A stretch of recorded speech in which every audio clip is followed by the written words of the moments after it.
So then it obviously sounds like you've got a good workflow process team going on now. So what does that mean that your day-to-day role is in the business? Oh, it's never the same. It's Yeah, hard you're still to, jack of all trades. yeah, I've recently really turned more into the, investment legal aspect of it. Oh, fun. Like, all of the admin. Yeah.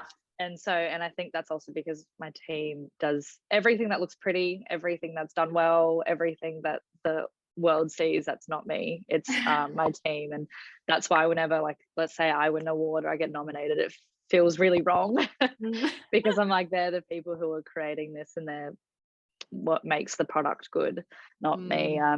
But no, I do. It's been in the last month or so really changing to investment and admin. Amazing. So have you raised capital before, or is this the first time? We've had a lot of grants and awards money that actually kept us going for our whole first year of operations, which is very, very lucky. But no, we're very lucky to have had a lot of that support early on, that we didn't need to raise capital at a time where we weren't ready. Awesome. And now we've just, taken in a large chunk of capital to go to just our pre-seed. So cool. How did you find that process? It was actually okay. Nice. I think we pulled from a lot of people who've been supporting us along the way. We have had a very, very dedicated board of advisors and a lot of people who I've asked for advice along the way, because I kind of came in knowing nothing, and I really feel like I'm actually able to kind of do it all alone now, but I still like having that bouncing board, and I send weekly, updates to monthly updates to my advisors and ask for questions and help on things that I may not know how to do that they know how to do, because they've all been very, very successful in their careers.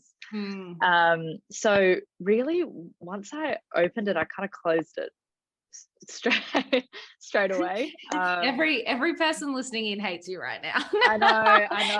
No. No, it wasn't a large right? It was just going to get us through until we launch, because we've put a lot of time and effort in making sure that we've got profit and revenue coming in. Amazing. And making enough partnerships so that we're not having to be reliant on investors, especially going into an economic downturn. Yeah, and that is like sage advice. That is, I love, I think two things that you just mentioned there. Firstly, the raise was easier or quicker because you had existing relationships and you'd kind of been taking people on the journey, and they know you, they trust you, they believe in what you're doing, which always makes it easier. But then not needing a raise, like actually focusing on the profitability of your business. I think there's no better advice around right now than to be profitable. Well, we did have to go back like a couple months ago and actually sit down for a whole month and restructure everything, so that if we can't get any capital over the next couple years, how are we going to be profitable and how are we going to survive if there's an economic crash? So no, we did take the advice that has been plastered everywhere, as I don't know how true or not true it's going to be, but it's better to be prepared than underprepared.